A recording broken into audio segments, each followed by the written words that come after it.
Hi, good morning, good afternoon, and welcome to another edition of Metabolic Wellbeing Without the BS. I'm your host, Martin Gillespie, and today I have an amazing lady who's based in Spain, but she will tell us a little bit more about her background.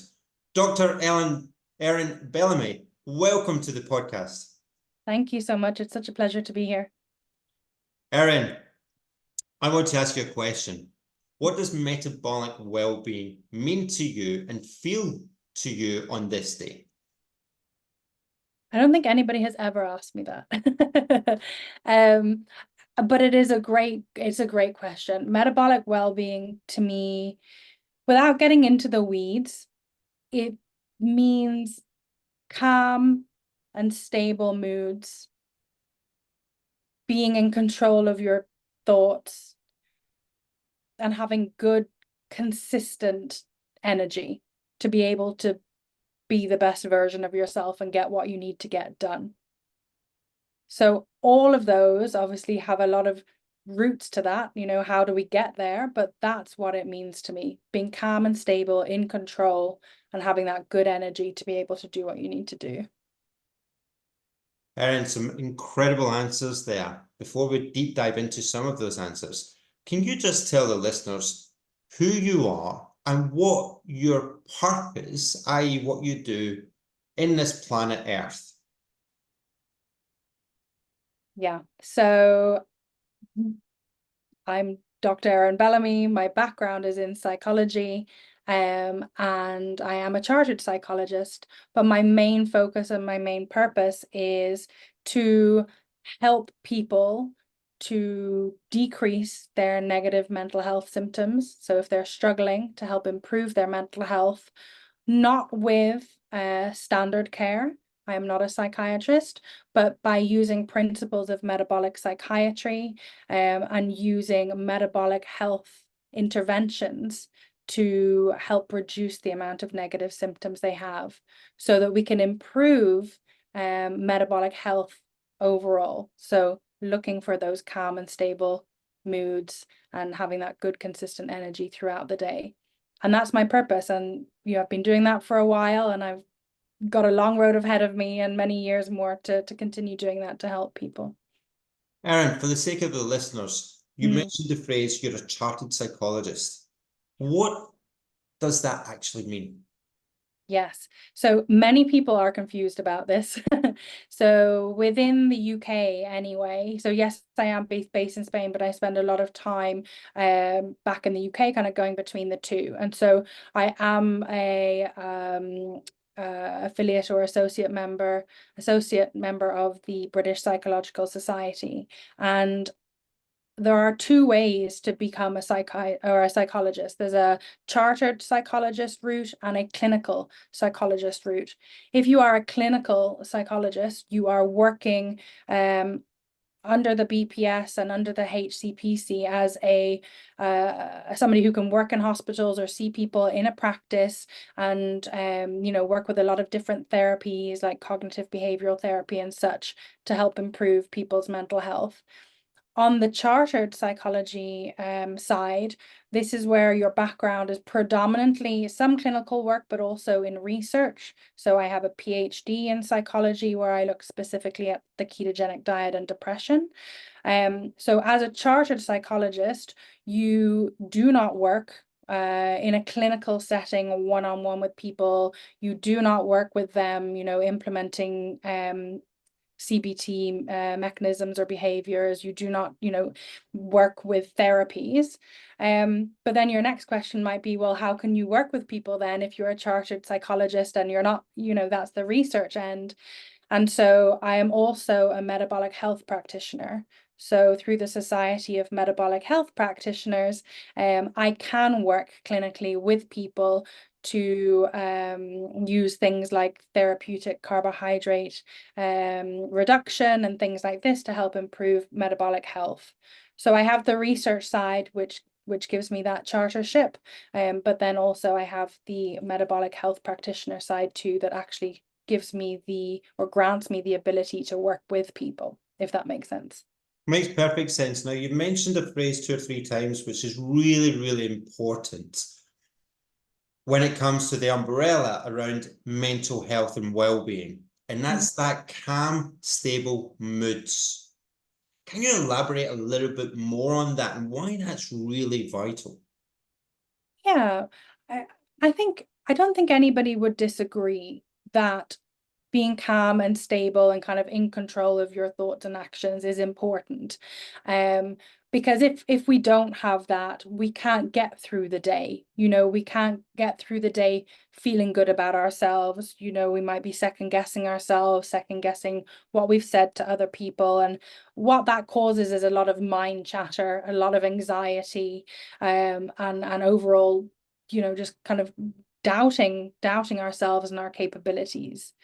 And so just having that calm and stable mood throughout the day is just so vital, because if we don't have that, how can we reach our full potential or get what we need to get done? How can we, feed our kids in the morning, take them to school, go to work, do what we need to do, maintain good relationships with people, family and friends, and then also continue to look after ourselves and our own health? How can we do all of that if we don't have calm and stable moods throughout the day? So that it really is the crux of everything that I do, and that's where I start. Is if somebody comes to me and they don't have that, which is most people that I work with, then that is the goal, because only from there can you really then focus on optimizing your health and your well-being. I want to ask you a question then. Calm and stable moods, how much of that, not only, we'll come back to the nutrition in a second, but how much of it is down to the simple art of breathing? Definitely. I mean, you could look percentage-wise, I don't know.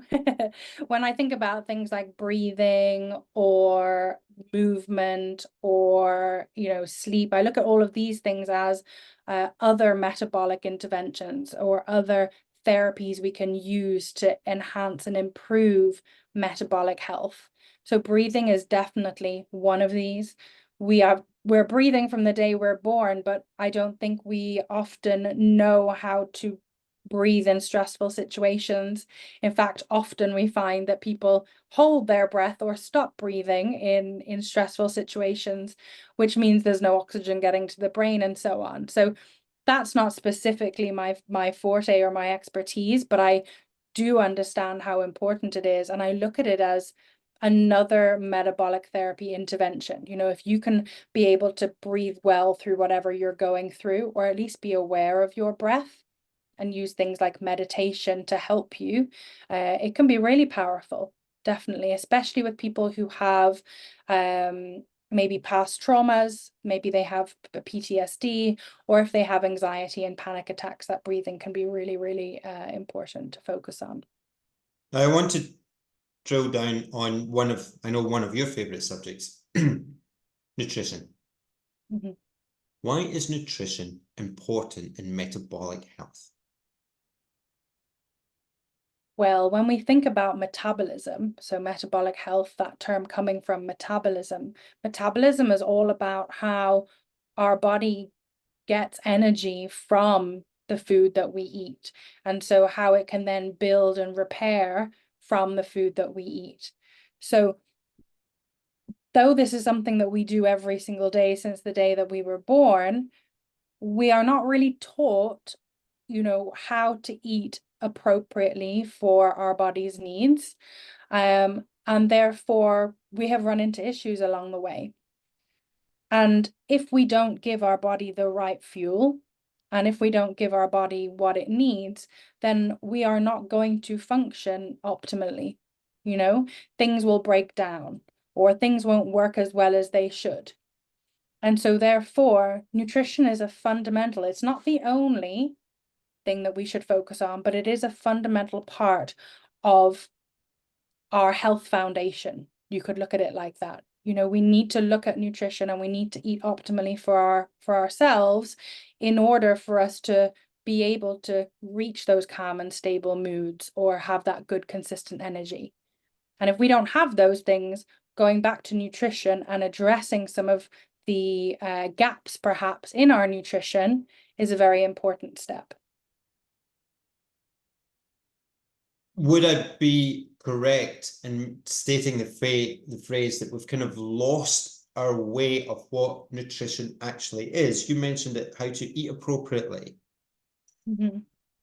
What, in your opinion, have been some of the fundamentals that you've seen over the years of practice and your own journey in life as well, that people think that's real food or that's real food?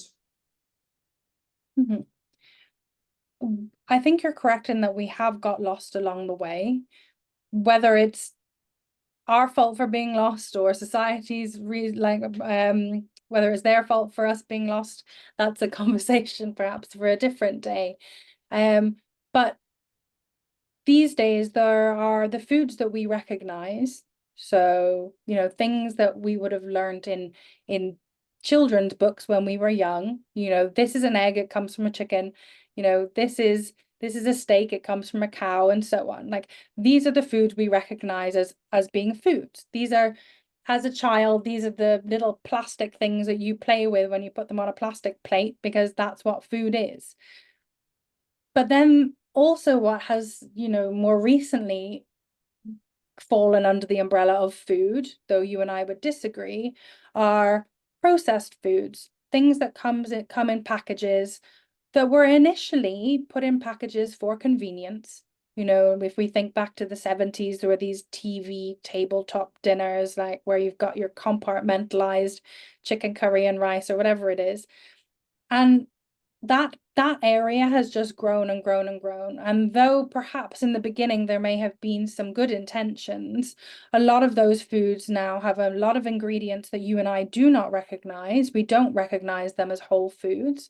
Lots of different additives that have, you know, different impacts on the body in negative ways.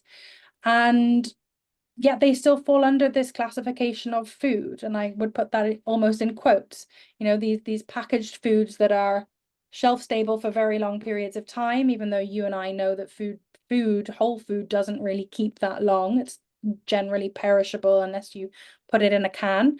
And so therefore, this is where we've got lost, because as people, you know, have grown up around these ultra processed and processed foods, because it falls under that umbrella of food, they then think that all foods are equal. And we know that that's not the case. You know, we need to be focusing on the foods we recognize as real whole foods and not relying on those foods that are, generally speaking, quite processed with additives that come in a packet.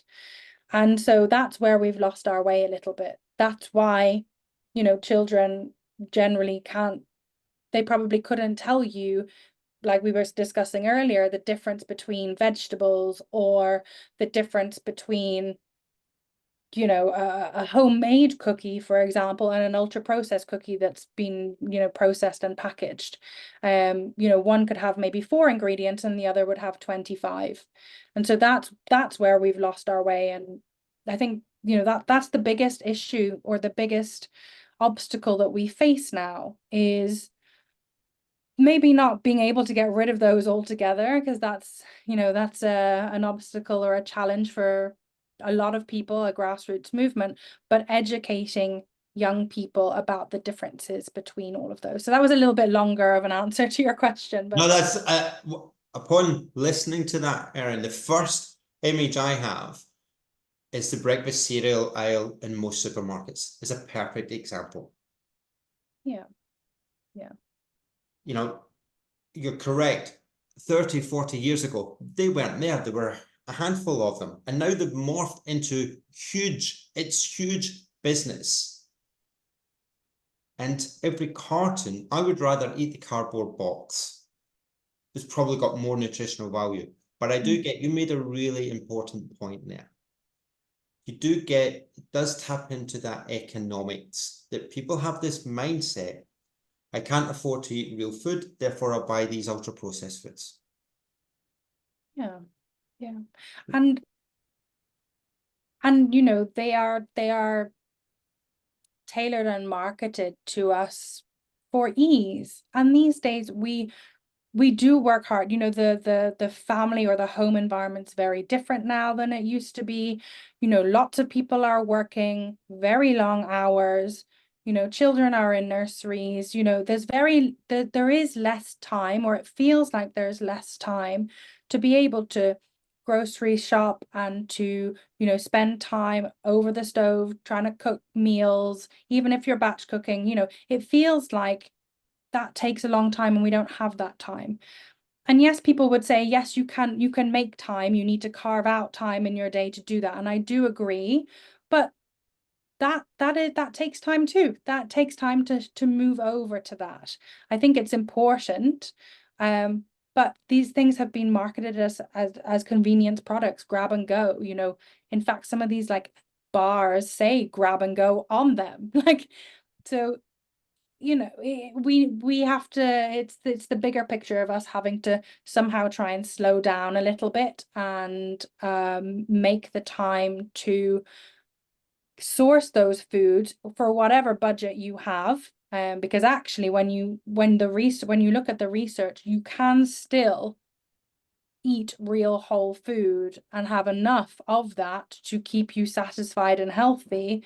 You can still have that on the same or less of the budget that you would use on ultra processed foods, because you're eating less often and you're more satiated. So it does require a bit of a change, but I think it is definitely possible. But it is also a little bit of a fight against all those packaged things that are jumping out of the shelves at you. I think it's, you know, you automatically think of that breakfast cereal aisle and you think young children. But the wonders of marketing, the 2-for-1 ready-made in a plastic container, zap it in the microwave for 3-5 minutes, boom. They have been phenomenal. And, you know, if I look at particularly the sort of geographic of the big city, the Londons, the Hong Kongs, the Singapores, executives don't have time, but they'll order this online, it gets delivered to their house, and the only apparatus they use in their kitchen is a ping of the microwave. Yeah, yeah, it's true. Now, there's got to be a real education there, or that in order to advance your career as well, you're never going to get a job title if you're not looking after your health well enough. Or anything. How can you, if you don't have calm and stable moods, and if you don't have good, consistent energy, how can you do anything to the level that you want to do it at? Yeah. And if you are a mother of 3, with or without a partner, and you're both working and your kids are in nursery, you are tired a lot of the time, because you're not sleeping well, because you have 3 kids and you have a job, and you're trying to, you know, between you and your partner, you're trying to look after the home and keep it clean and do the grocery shops and like deal with mothers-in-laws and fathers-in-laws and friends, and like life is demanding. And if you don't have calm and stable moods and you don't have consistent energy, you are going to struggle. You're going to struggle big time. And people don't realize that a lot of that can be helped by just going back to the food and changing some of the foods that you're eating in the day, so that you have more consistent energy. So then you can turn up or show up, you know, better in your life and be able to reach that promotion, or even just get through the day and feel like you've done a good job as a mom or as a colleague or as an employee. I want to take you onto a different avenue here. Mm-hmm. And you mentioned I call it the Scottish superpower of sleep, because the global aspect of Scots people being miserable, but they want everything for free. Sleep is free, but we don't value it. I'll sleep when I'm dead. You know, you and I remember the movies of the 80s and 90s, you know, you only sleep for 5 hours at a time. In fact, Margaret Thatcher was renowned to have 5 hours sleep every night, but she spent the last 20 years with advanced dementia. Yeah. Yeah. And so sleep falls into that category of, you know, for me, other metabolic therapies that you should work on to improve your health. So if we put the nutrition at the base of the pyramid, for example, as the number one, this is my perspective, right? The nutrition goes at the base, and then the next step up is other metabolic therapies. So this is where I would put sleep and breathing and these other movement and so on. And you know, again, as this is not my specialty, there are sleep specialists out there, but I'm sure they would agree that recently, or the past couple of decades, there has been that focus on, yeah, you can sleep when you're dead, you don't need that much sleep. Almost, you know, people that get less sleep and can get more done, they've been put up on a pedestal, like you don't need that many hours, like let's wake up at 3 a.m. and, you know, get your workout in and do all of these things. But bottom line is you are not going to be able to do what you need to do if you haven't had enough sleep anyway. Your workout is not going to be as good if you have not slept enough for you. But there's still that negative view of sleeping 7, 8, 9 hours a night. And especially if you feel like you're a busy individual and you've got a lot going on, that's the first thing you're going to kind of give up on. You know, you might be scrolling until midnight when you finally fall asleep, but then you're up at, you know, 5, 6 o'clock because you've got a young child or you need to travel to work, and you're just like, oh yeah, like it's fine. Like, oh, I need to get a workout in before then. So you're not getting the sleep that you need. And as far as I'm aware from the research that I've looked at, you can't make up. It's not like you can make up with 10 or 11 hours on the weekend the sleep debt that you had during the week. You need to be getting consistent sleep, waking up refreshed rather than tired and groggy. And ideally, you need to be sleeping through the night as well, not getting up to pee, not waking up every couple of hours. You need good quality sleep. So it's a really big deal, and people haven't focused on it the past couple of decades. You know, it's really been the opposite. Like you don't need much. The past couple of years, however, I think people are starting to realize that sleep is important. You know, Matthew Walker had his book about sleep, and there's a couple of apps, like Rise app, Calm app, that have been focusing on good sleep and getting good overall sleep, feeling refreshed and revitalized in the morning. So I think there is a slight new trend leaning towards the importance of sleep, but how long it takes to translate into people's lives, we don't know. And still, how much sleep does one person need? If you're being told you need XYZ amount of hours, I would say you shouldn't listen. You need to figure it out for yourself because everyone's different. And also, what you're eating is going to impact what amount of sleep you need. For example, because I work with people using a ketogenic diet, often we find that people need less sleep overall, but they still wake up revitalized, fresh, feeling good. They're not tired and groggy. Whereas if their nutrition and diet is predominantly carbohydrates, they find that actually they need more hours in bed. They wake up tired and groggy, but they need maybe a couple more extra hours in bed than somebody who's in a ketogenic state. So there's those things to consider too. It's very nuanced and individualized, but extremely important. One key area that I've noticed, particularly maybe over the last 5 or 10 years, you mentioned sleep. There's a lot more conversations around sleep, which is great, but there's also a lot more conversations around stress, cortisol, burnout. Mm-hmm. And you've gone back to your mantra about that calm and stable moods. Can you explain the impact of stress and cortisol, please? Yeah. We could get into the weeds about this, but we won't because we'll be here all day. But very simply, you know, you have acute stress and then you have chronic stress. So acute stress, okay, like you jab your toe against the end of the bed, or you know, you get a phone call, something terrible's happened, and so you're in acute stress mode, right? And in other words, what we see in the body is that initially your noradrenaline and adrenaline go up. So, you know, your heart rate increases, you feel jittery because you suddenly have all this energy because your body feels like it needs to do something to fix the situation.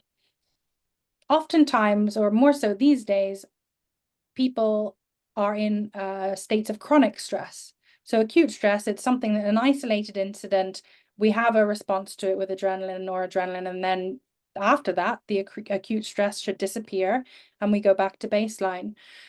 But these days, because of the environment that we live in, most of us are in a state of chronic stress. So there are so many stresses around us, and we no longer have the ability to release adrenaline and noradrenaline, because adrenaline and noradrenaline come out only for acute stress situations.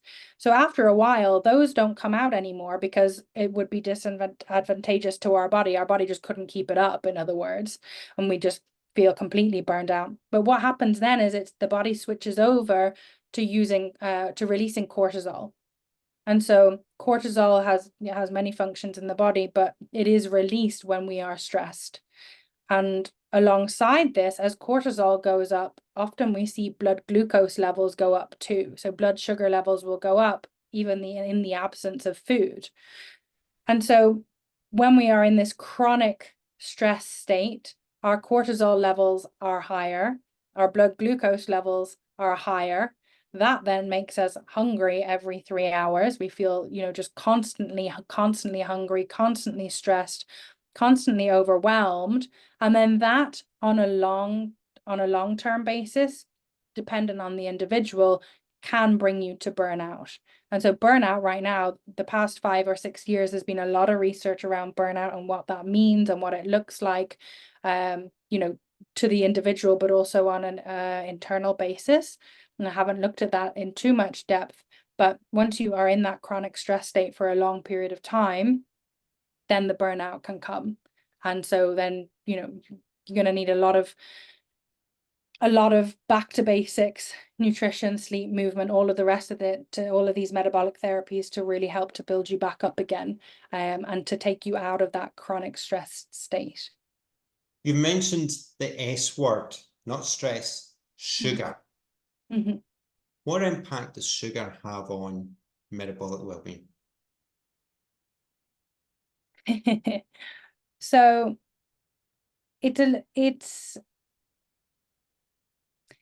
that's a little bit of a loaded question, in that there, like, you would take a while to kind of unpick it.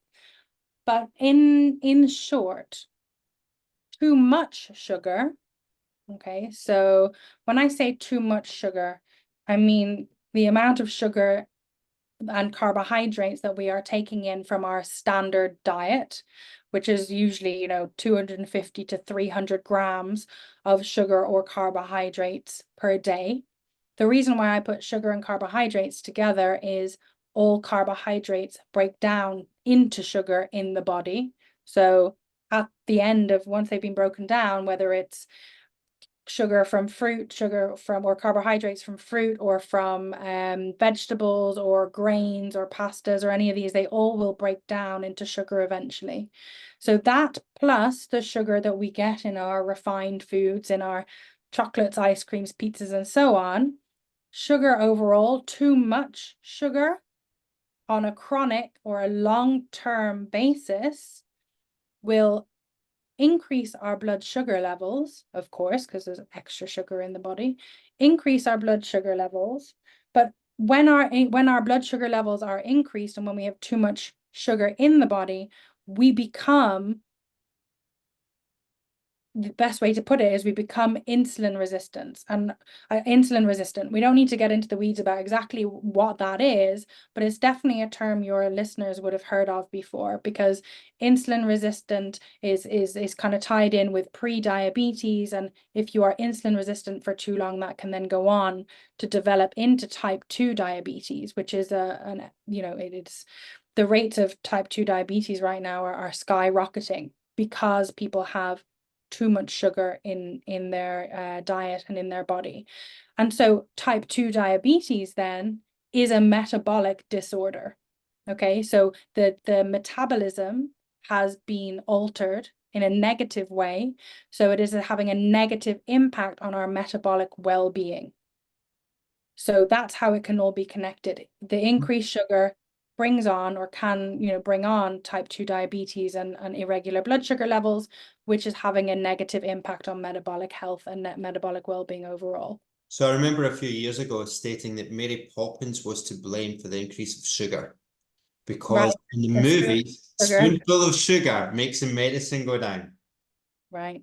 Yeah. Right. And that mantra as parents, what Mhm. do we give our kids when they're playing up? Mhm. Give them a lolly, a sweetie, or however you want to call it, wherever you're listening to this. That has a massive impact. And I like what you said there, Erin, around over time.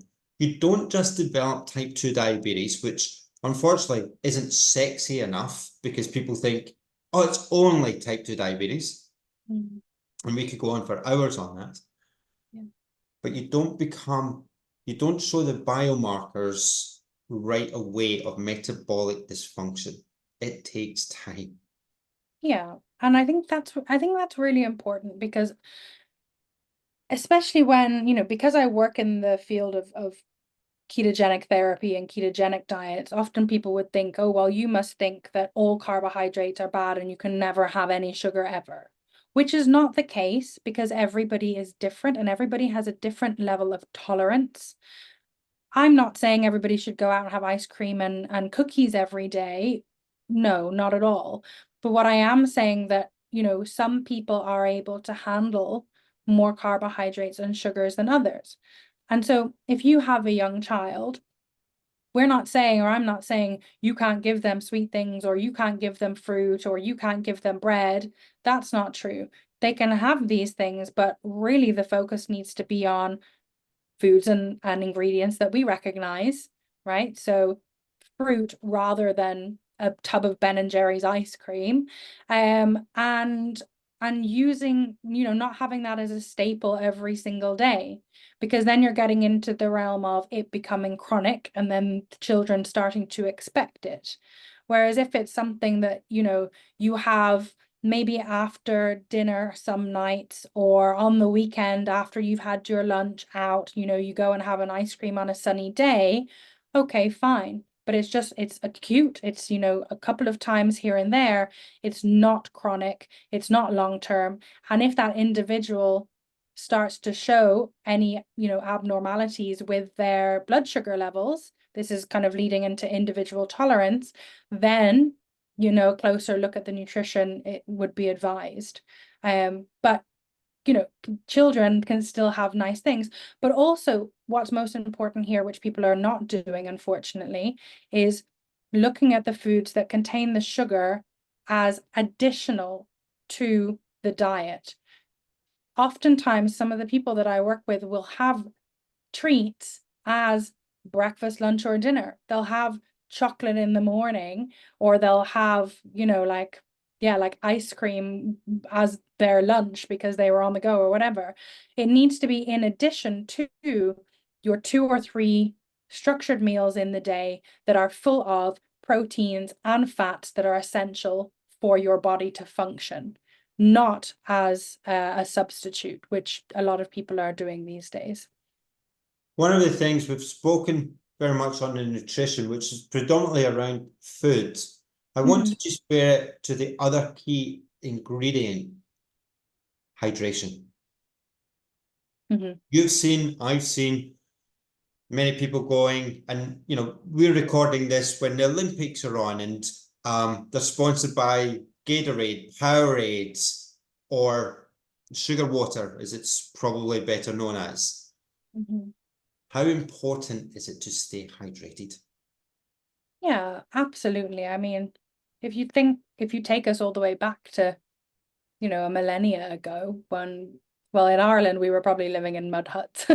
Um, but if you take us back to there, we were eating food that we recognize as food, and we were drinking water to thirst as and when we needed it. And the water that we were drinking was predominantly packed full of minerals because, we would get it from a stream or somewhere locally. So it had a lot of minerals in it. Whereas these days, a lot of our waters, whether it be tap water or bottled water, it doesn't have the minerals in it that we could benefit from. And when I say minerals, I'm thinking like electrolytes, like sodium and potassium and magnesium, and some others that you find in mineralized water. Yes, you can buy mineralized water in a bottle, like a fizzy, like a San Pellegrino or something like this. But that's not the standard. That's not what we have in our tap water or in the water that we would generally get. And when it comes to things like Gatorade and Powerade, yes, okay, they have some minerals in there. They have some sugar in there as well to hold on to they would argue to hold on to the minerals so that you can hold on to those. But then they're also packed full of flavorings and other ingredients that are not great for our bodies. So I think also our taste buds and our palate has become so used to sugar that then plain water or water with with minerals in it, which is what I would be an advocate of, doesn't taste that great. And so really it's not until you remove a lot of sugar from the diet that then the water and the plain water starts to taste good or good for you in the absence of the sugar and the flavorings. So hydration is key. I'm sure a lot of your listeners, especially the women, because we've been so diet targeted our whole lives, have always been told, oh, if you're hungry, then you should drink some water because you're probably thirsty. Okay, right. That's all well and good. Yes, we should probably be drinking more liquids to stay hydrated. But I think a lot of people don't realize that when we speak about hydration, we don't just mean drinking just plain water. Hydration is keeping your body and cells hydrated. And in order to be hydrated, we need minerals. We need electrolytes like sodium, potassium, and magnesium. Now, if you're following a standard diet, so you got your cereal, your sandwiches, and your spaghetti bolognese and so on, you likely don't need as much or as many electrolytes as somebody who'd be following maybe a low carbohydrate or a ketogenic diet, because you're able to hold on to these minerals more than somebody doing that. And that's a whole complex situation that we won't get into. But I do still believe that people are not staying as hydrated as they should. And then when they are drinking things, they're drinking things like fizzy drinks that are packed full of sugar that are not going to be that helpful when it comes to hydration. Or they're reaching for, sugary snacks or ultra processed foods, rather than foods that you and I would recognize that actually may contain quite a lot of water, like vegetables and so on. So yeah, it's another key thing. And even these days, I don't think that people fully focus on hydration. They'll focus on sleep before they focus on hydration, unfortunately, but we've got a lot of work to do. I think you brought up a couple of points there, and two key points I would like to gain your knowledge on. The area of intermittent fasting. Now, you mentioned there about females being different from men on body image, etc. What are your views on intermittent fasting? For the general population, General or public, yeah. And then maybe if you want to break it down, because there is a massive difference between male and female when it comes to fasting. Yeah, absolutely. If you're a member of the general population and you don't have any intense physical health issues, and you're of a normal or even overweight level, you're not underweight, for example, then intermittent fasting can be a very useful tool to add into, your day-to-day routine. The reason why I say, maybe not so much for people who have certain physical health conditions or they are underweight is simply because when you are intermittent fasting, you may not always, but you may lose some weight here and there. And if you're already underweight, you don't want to, exacerbate that. But intermittent fasting can be extremely beneficial, on a health and a cellular level. Many people say, oh, well, like you should never skip a meal, etc., etc. But actually, there's a lot of research now. Fasting has been used for millennia. If we think about different religions, they were all fasting in their different ways. But more recently, there are the works of Dr. Walter Longo, for example, in California. He's done a lot of research on fasting and the benefits and improvements that you can get in your health from adding in some intermittent fasting here and there. Now, there is a difference between men and women. Unfortunately, within research participants over the past 100, 200 years have predominantly been men, maybe because it's easier, It's easier to use them as participants because you don't have to consider things like the menstrual cycle and certain hormonal changes. Or, maybe there's some other reasons why women were not included. I don't know. These days, some women, more so women, are being included in these research studies, but most of the research studies that in the past on these things have been done on men. So more recently, some of the research and some of the clinical results coming through from people who are using intermittent fasting with their clients, specifically women, have noted that there is a difference, because men and women have different hormones. Well, we have the same hormones, but in different levels. And with women, their levels change over the month. Because of course we work on usually like a 28 to a 32-day cycle, whereas men work on a 24-hour cycle. So there are differences there that we need to consider. So with women, you would have a different intermittent fasting schedule depending on where you are in your cycle, what day it is in your cycle, where you are on the month. Whereas for a male, generally speaking, because you have a 24-hour cycle, you can use more or less the same intermittent fasting schedule that suits you kind of day in and day out if you wanted to, because you don't have to consider those other things as much. So, all that to say that intermittent fasting can be extremely, extremely beneficial.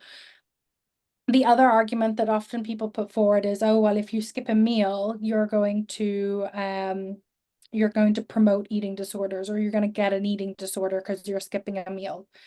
Now, or you're going to, because you're restricting. And so you need to be very careful with this, because when you unpick that, it's not that you are restricting you're just not eating for a longer amount of time. Just like when you're sleeping, you're not eating, unless you're a night eater, you're not getting up in the middle of the night to eat. And so, for example, if you come home with the kids and you have dinner at 5:30, and then you don't have anything in the evening time, you don't have that snack that you usually have in front of the TV, and you go through until the morning and you have breakfast at maybe 9 or 10 because it's Saturday and you're having a lie-in, that's intermittent fasting. That's not you're restricting your food and therefore you're going to promote an eating disorder, right? So it is very, very safe as long as you keep that mindset that you're not restricting anything. When you go and you start eating again, you will eat the good food that you enjoy and that nourishes you. And then you will stop, and then you will go to bed, and then you'll wake up in the morning, and then you'll have your breakfast, or you'll have a late breakfast closer to midday. So when you look at it that way, you're not restricting anything. You're playing with the times in which you eat, as opposed to, excuse me, the food in which you are eating. Yes, you can then look at the food you're eating and change that if you want to, okay, or if you need to. But this is about the timing. It's not about the food that you're eating when you're just looking at intermittent fasting. And so that removes a lot of the, oh, well, you're restricting. And we're not restricting anything. We're not restricting anything when it comes to food. It's the timings that we're playing with, and it can be very beneficial. So I've got a question for you, Erin. One of the biggest challenges within the medical profession, and I talk about the medical profession being a massive medical profession, not just doctors and nurses, is that between 75 and 80% of those in that profession are metabolically ill, or they don't look after themselves. How does Erin Bellamy look after herself and take some of these teachings into her own practice? Well, it's always a work in progress. I mean, I suppose you could say I've been focused on metabolic health because I've been in this area for about 10 years now. So since about 2014 or so. When I think I said this to you before, like when I was much younger, I had a terrible time. Like from when I was like 3 or 4, I was a very large child. And so that just kind of followed me my whole life, regardless of what I did, until I found a low carbohydrate ketogenic approach. And so once I implemented that and felt a lot better, that was really helpful. But then I started getting more interested in the other metabolic therapies, okay, sleep and movement, exercise, reducing stress levels where possible. It's not perfect. I worked full time and did a part-time PhD that ran through the pandemic. I mean, my stress levels were high and my sleep was not great. And then that unfortunately had a knock-on effect as to, how often I was eating or how much food I was eating. It was still good low-carb food, but then there was a lot of it, right? So then that would make my weight go up and down, etc. So it's all a work in progress. But that's also to show that these things take time. A lot of people have expectations that, oh, I'm going to fix my metabolic health in like 3 months, which is not the case. You're going to fall down the black hole of metabolic health in the first 3 months, and then it's going to take the rest of your life to really like make yourself feel good and to work optimally, or work optimally based on how you are as an individual. So yeah, so for me, it's more so always a work in progress. I can always do more to feel better. But I think the biggest learning that I've had over the past 10 years is I know what I'm doing, and just to not be hard on myself when other things get in the way. Because it's very easy to say, oh, well, I was on holiday or I was stressed and my whole routine went out the window, and now I'm just like, oh, it's too difficult, it's not sustainable. Whereas that's not quite the truth, because yes, there was an event or there was a situation. Now I just need to recalibrate, go back to basics, get good sleep, eat well, and then once I'm feeling good again, then I can bring back in the other tools that help me. So yeah, it's a work in progress, as it always will be. But this is the same thing that I do with my clients. We get the basics in and then we go from there. I want to ask you a question. If you had a crystal ball, what would health education look like and feel like? Yeah, we're going to go back to the schools again. I think, I mean, I'm in my 30s and I don't think anything's changed much with the education system. We weren't taught, we had like a health class or like a PSHE or SPHE class where they like showed us some videos and like kind of told us the difference between men and women, but not really. Like there was pretty much nothing. It was nothing of substance. So I would introduce these classes from the time children are in kindergarten, understanding difference between boys and girls, what's food, what's sleep, these things, so that children grow up understanding things just as second nature or as routine. You shouldn't have any 18-year-old not knowing how to cook. You shouldn't have 10-year-olds not knowing what a cauliflower is, like we said earlier. We shouldn't have any 12-year-olds who don't know the importance of sleeping without their phone or tablet. So I think it has to start way back in the beginning, so that children just grow up learning these things as normal, cooking with their parents, learning, being curious, asking questions, learning about, anatomy and physiology, but in a way that children can understand, so that when they're old enough, they don't get freaked out, when they get a bruise on their leg because they know that it's a bruise, or they don't get freaked out if, say, for example, you've got somebody who's like 25 or something and they are losing their hair or something, their hair is falling out. Okay, they're like, okay, I know I probably need to look at maybe I look at the stressful situations that I've had over the past 6 months, and I look at my nutrition. Have I been eating well? Instead of getting completely freaked out and not knowing what to do and then waiting 6 months for a GP appointment. So that's all a bit, long-winded, but if we take it back to the basics and teach people from when they're young how to look after themselves and what to expect and what to do when things don't go well, we're going to be set up for a much better general population that's much more aware, much more vigilant, but also calm in knowing that they know how to kind of deal with that or deal with any issues that they might have. So yeah, it just needs to go back to the schools and to young children and learning. Erin, you've got an abundance of knowledge and you're extremely intelligent. person that can help so many people. How do people contact you? Yeah, so pretty easy. You can just put my name into Google and it should come up. I'm on all of the usuals like Twitter and Instagram. You can just put in my name, but also you can directly contact me through my website. So my website is www.ikrt.org. That's my private practice. You can email me there. You can check out all the different ways that I work with people there. And I'm trying to find ways to to reach everyone, to kind of be able to provide information and support for everybody, regardless of, what kind of background they're from or what kind of financial situation they're in and so on. And the most important thing I think that I'd like to say is that if you're trying for the first time to focus on metabolic health or metabolic well-being, it can be really confusing trying to figure out where to begin.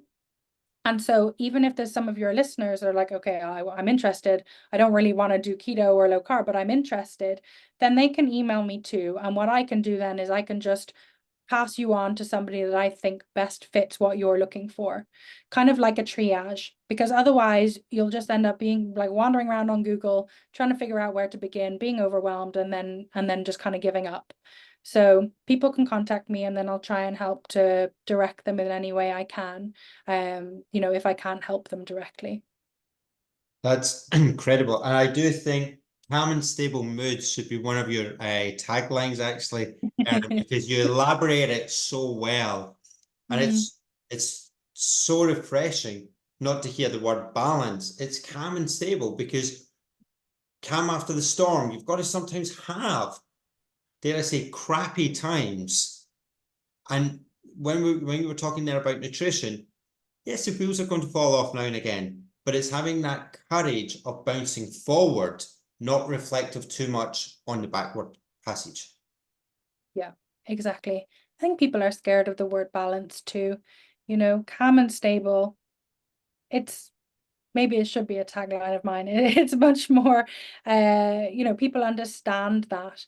And, just like with love and hate and ups and downs, there's always an opposite. And life works like that. When people, we're not looking to be we're not looking to have no happiness and no sadness and just kind of live in the middle. That's not a life worth living. You have the ups and then you have the downs, and then you appreciate the ups because of the downs, and vice versa for the most part. So yeah, I think calm and stable, because there's always going to be ups and downs, and you just need to figure out how to look after yourself during that situation, and then also after that situation, whatever that situation may be. I couldn't agree more. Erin, on behalf of everybody here involved with metabolic wellbeing without the BS, the gift of your time, your wisdom, your Irish wit coming through has been absolutely outstanding this morning. I can't thank you enough, and I hope this resonates with the right people. And for those who do have some challenges around their health, Erin, I think that you mentioned a great aspect. All of us working in the metabolic health space don't have all the answers, but we do know a lot of people that we can help navigate you to that right. Might not be the right person, but it could be the person that could help you. We work in a almost like a selfishness way, that you might be the right person for that client. I might be the right person for that client, but we don't have any rivalry. We are trying to take people to be healthy. Exactly. And that's a journey that we're all collectively involved with. Erin, once again, thank you so much for your wisdom, time, and it's been brilliant getting you onto the podcast. Yeah, thank you so much for having me. It's just been so nice to talk all things metabolic well-being, and hopefully it resonates with people like you said. Thank you.